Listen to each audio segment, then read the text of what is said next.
ഹരിതഹരി Guruvayur up to ഡേറ്റിലേക്ക് എല്ലാവർക്കും സ്വാഗതം. ഇന്ന് എൻ്റെ കൂടെ കൃഷ്ണാനുഭവം പങ്കുവയ്ക്കാൻ വേണ്ടിയിട്ട് ഷീബ ചേച്ചിയുടെ അമ്മയുണ്ട്. അപ്പോൾ നമുക്ക് അവരോട് ചോദിച്ച് നോക്കാം, അവർ ക്ഷേത്രത്തിൽ വന്നിട്ട് എന്തനുഭവമാണ് അവർക്ക് ഗുരുവായൂരപ്പൻ നൽകിയത്. ഷീബ ചേച്ചി നമസ്കാരം. നമസ്കാരം. ഹരേ കൃഷ്ണ. ഹരേ കൃഷ്ണ.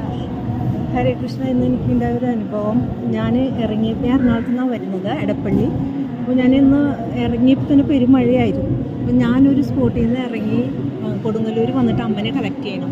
അപ്പോൾ ഞാൻ ആദ്യം, അമ്മയ്ക്കാണെങ്കിൽ ഫോണൊന്നും ഡയൽ ചെയ്യാനൊന്നും അറിയില്ല. അപ്പോൾ ഞാൻ ആദ്യം എറണാകുളത്ത് നിന്ന് കൊടുങ്ങല്ലൂർ വന്ന് ഇറങ്ങി വീണ്ടും അമ്മേനെ ഒരു ഓട്ടോ പിടിച്ച് ആളെ ഏൽപ്പിച്ച് അയാൾ കൊണ്ടുവന്ന് കൊടുങ്ങല്ലൂർ സ്റ്റോപ്പിൽ ആക്കി. അങ്ങനെ അമ്മേനെ ഞാനും കൂടി വീണ്ടും വേറൊരു ബസ് പിടിച്ച് ഗുരുവായൂർ വന്നു. എൻ്റെ ആങ്ങളുടെ മോളുടെ അരങ്ങേറ്റമായിരുന്നു, 11:30 കറക്റ്റ്. അപ്പോൾ ബസ് ഇടയ്ക്കിടയ്ക്ക് തടഞ്ഞ് ഒക്കെ വഴി ഇങ്ങനെ ബ്ലോക്ക് ഇട്ട് വന്നത്.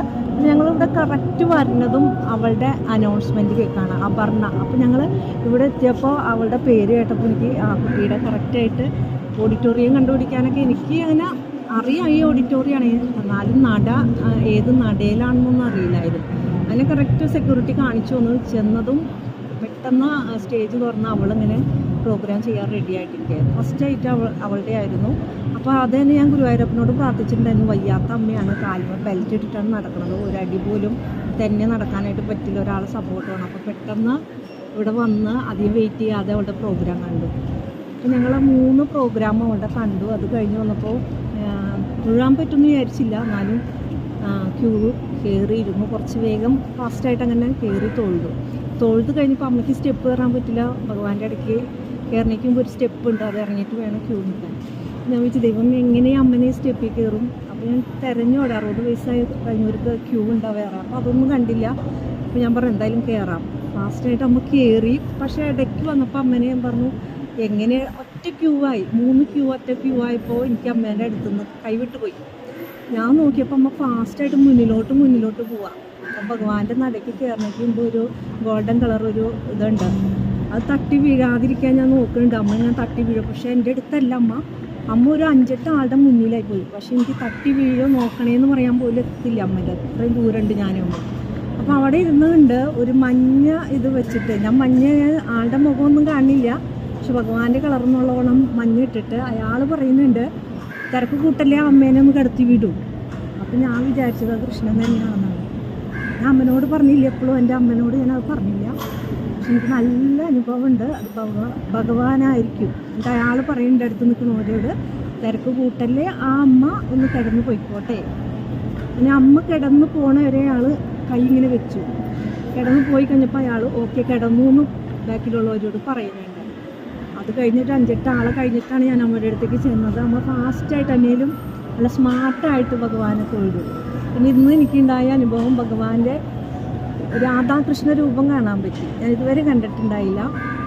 അപ്പോൾ എനിക്ക് ഏറ്റവും ഒരു അനുഭവം എന്ന് പറയുന്നത് അമ്മേനെ ഭഗവാൻ തന്നെ സപ്പോർട്ട് ചെയ്ത് അകത്തേക്ക് കയറ്റി എന്നുള്ളതാണ്. പറയുമ്പോൾ ചേച്ചിയുടെ കണ്ണുകളൊക്കെ നിറയുന്നത് ഞാൻ കണ്ടു. പറയാൻ വാക്കുകൾ അങ്ങനെ പതറിപ്പോവാണ്, അത്രയും സപ്പോർട്ട് ചെയ്തു. അത് ഭഗവാൻ ശ്രീകൃഷ്ണൻ തന്നെ ആയിരിക്കും എന്ന് തന്നെയാണല്ലേ എല്ലാവരും വിശ്വസിക്കുന്നത്. അത് ഭഗവാൻ തന്നെയാണ്. ഒരു യെല്ലോ ഷർട്ടല്ല, അത് കസവിൻ്റെ ഒരു മുണ്ട് പൊതിഞ്ഞേക്കാണ്. പറയേണ്ട അമ്മേനെ ഒന്ന് കിടത്തി വിടൂ എന്ന് ആൾക്കാരോട് പറഞ്ഞ് ഒരു പരിചയമില്ലാത്ത ഒരാളാണ് സപ്പോർട്ട് ചെയ്തു. പക്ഷെ വേറൊരാൾ അതിൻ്റെ ഇടയിൽ കൂടി അമ്മ ഇങ്ങനെ വീണ് പോവാ. ഞാൻ നിൽക്കാൻ പറഞ്ഞിട്ടൊന്നും അമ്മ കേൾക്കില്ല, അമ്മ ഇങ്ങനെ ഓടിപ്പോവാ. അമ്മയ്ക്ക് അവിടെ ശ്രീലകത്ത് എത്തിയപ്പോൾ ഒരു ശക്തി കിട്ടിയില്ലേ? ശക്തി തരും. 70 വയസ്സാകാൻ പോണ് അടുത്തത് മലയാളം സ്ലാം വരുമ്പോൾ. അതിനകത്ത് 11 വയസ്സിൽ തുടങ്ങിയ അച്ഛൻ എന്നെ ഇവിടെ കൊണ്ടുവന്ന് ഒരു തിലാവാരത്തിന് അമ്മ നേർന്നിട്ടുണ്ടായി. ആദ്യത്തെ പുത്രിയാണ്. ആദ്യത്തെ പോയി പിന്നെ എത്തതൊരു ഭയങ്കര താല്പര്യമൊരു കാലവുമാണ് അന്നത്തെ.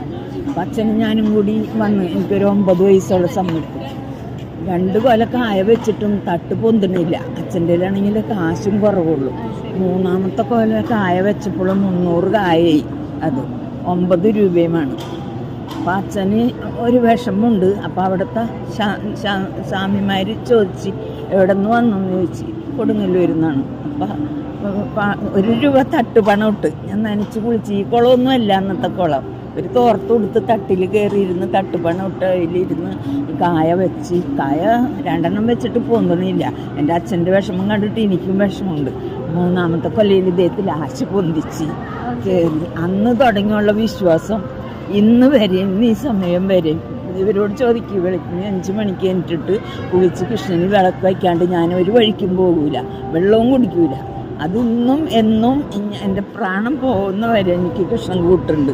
ഒരുപാട് വിഷമങ്ങളിൽ നിന്ന് ഈ സങ്കടപ്പെടുന്നതെന്ന് ഞാൻ കാണാറുമുണ്ട്, എൻ്റെ നേരെ വരാറുണ്ട്. ഒരു കള്ളച്ചിരിയും ചിരിക്കും എൻ്റെ നേരെ ഇരുന്നുണ്ട്. അപ്പം ഞാൻ ഇവളോടും പറഞ്ഞു, കൃഷ്ണനെ മുറുക്കി വിളിച്ചോട്ടാ, മുറുക്കി പിടിച്ചോ. വിളിക്കുമ്പോൾ തന്നെ ഒന്നും നമുക്ക് കാണൂല. ഒരുപാട് ഇതുകൾ തരണം ചെയ്ത് പരീക്ഷണങ്ങൾ ഒരുപാട് കാട്ടിയിട്ടുണ്ട്, ഒരുപാട് കാട്ടുകയും ചെയ്യും.